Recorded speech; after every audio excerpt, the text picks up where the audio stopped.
Hi, this is a general approach regarding the forest plot. It is an important task and a recent recall on November 26 as well. So, as you can see from the task, it is a simulated colleague task where you are asked by your consultant to meet your colleague Rosie. She is ST2 who is interested in statistics and wants to learn about the forest plot. And you need to explain the follow of things and how to interpret the forest plot. So, when you see the task, you should not be biased that it is just a forest plot task. You have to keep in mind that it is a teaching task as well, which means you have to explain it to your colleague in as simply as possible so that you'll be a good teacher and you'll gain more marks. And whenever you feel that you have to do a teaching task, there are two things which should come to your mind. The first thing is you should build a rapport and rule out bullying in an effective way.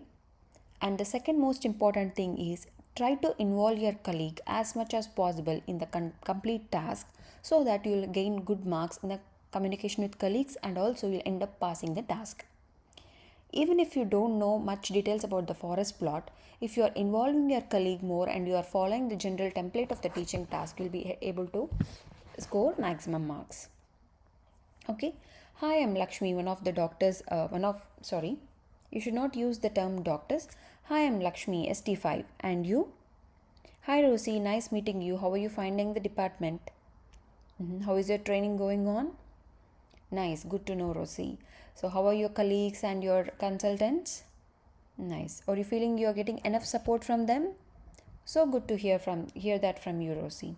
I'm always here to help you if you need anything in the form of study or any emotional support in the department. I'm always here to help you. So, Rosie, I can see that you wanted to learn about the forest plot. Am I right? Can I know the reason why you wanted to know about the forest plot? Yes, Lakshmi, I'm pretty much interested in statistics and also my consultant wants me to do a forest plot. I really appreciate your interest in learning new things and especially about the forest plot. So what I did here was I asked her why, reason behind learning forest plot, and then I appreciated her. This applies for any kind of simulated colleague task and the teaching task as well. Now let her set an agenda. Ask what exactly she wants to learn in the forest plot. Now tell what are you going to do in the next 10 minutes of time. Okay, Rosie, I'll be explaining you regarding the forest plot and the different components of the forest plot and also to how to interpret the forest plot as well. Is that okay? Feel free to ask me if you have any doubts. So this is a simpler way of explaining the forest plot to her so that, this is the basic introduction to any teaching task. Now let's go and dwell into the forest plot. First, what I would suggest you is explain what is forest plot. Like as we all know, it is nothing but a systemic representation of the meta-analysis. So explain in brief what that means. For example, if you are analyzing different studies or different interventions, we do a forest plot in order to identify which is more effective and which is less effective, whether there is any difference between the different types of interventions, which in simple terms it is systemic analysis. Systemic analysis and meta-analysis are two different types of studies, and to represent the meta-analysis graphically we use this forest plot. Got it? And now coming to the components, Rosie, can you see there is a vertical line here and there are few horizontal lines as well, and there are some squares and a diamond, and on one side there is interventions which favors intervention and one side it favors the control. So we are comparing these two things, the intervention and the control. Are you with me, Rosie? Okay, Rosie, can you tell me among all these squares which one is the biggest one? Yes, you correctly pointed out. On what side of the forest plot is it? Yes, it is on the side of the control. And can you tell me there are which is the smallest one? Yes, this one is the smallest square. So these squares usually represent the sample size. So what do you mean by sample size is nothing but the number of samples we are taking, which also represents the weight of the study. So if the sample size is more weightage to the study. If the sample size is less weightage to the study. So can you tell me which of these squares has the more weightage to the study? This big square. The small square has the less sample size. Got it?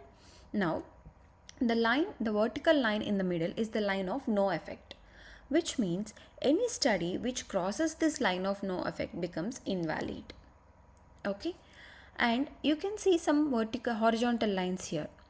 Am I right? So can you tell me which of these horizontal lines are crossing through the vertical line? Yes, the study over here and the study over here are touching the line of no effect, which means these two studies will become invalid. So we only have 3 more studies to favor it. Am I right? And can you see there are some horizontal lines growing through this squares. So what are these horizontal lines? They are nothing but the confidence interval. The lesser the confidence interval, the more is the precision of the study. Let me give you a small example. For example, if I tell you my age is between 20 to 40, will you be able to guess my age appropriately? Okay, so if I tell you my age is between 25 to 30, will you be able to guess my age appropriately? Yes, in the second scenario, you'll be able to guess my age properly because the confidence interval is less. So lesser the confidence interval, more precise is the study. So that is the importance of this horizontal lines. And now here you can see a diamond. Diamond is nothing but the pooled effect of the particular forest plot. So as you can see, these two studies are becoming invalid. And there are 2 studies here which are favoring the intervention, and there is only 1 study here which is favoring the control. Am I right? So can you tell me on which side the diamond is? So the diamond is on this side which is favoring the intervention. So diamond indicates the complete control pooled effect of this particular study. So as it is on the side of the intervention, this diamond, so the entire study shows that it is favoring the intervention. Are you with me, Rosie? So, and there is one more thing called heterogeneity. Have you ever heard about it? So, for example, as you can see, there are like 5 different groups here. So, all these groups fall in the almost similar vertical line, as you can see. Yes, so which means most of those studies are similar studies.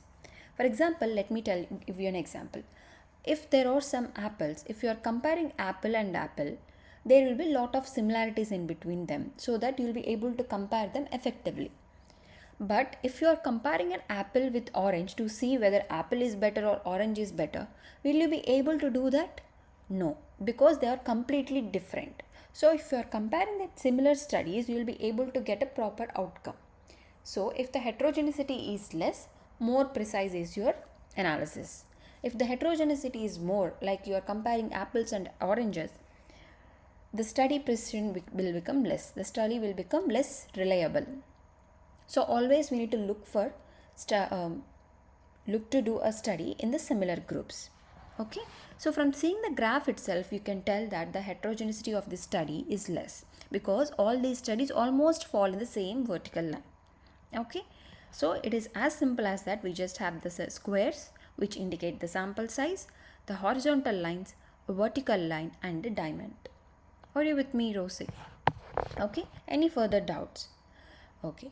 So feel free to ask me if you have any other doubts. I'll also provide you reading material regarding this. And when I'm doing this next time, I'll ask you to join me so that you'll have a better idea. Also give me feedback at the end so that I can improve on myself. Okay, Rosie. Have a nice day. So what I did was I asked Rosie to point out each and everything, and I explained her in a simple and simpler terms using examples. Because we are not statisticians, we are obstetricians. We don't have to use complex terminologies to explain the forest plot. Try to make it as simple as possible so that it will be easy for her to understand. Thank you.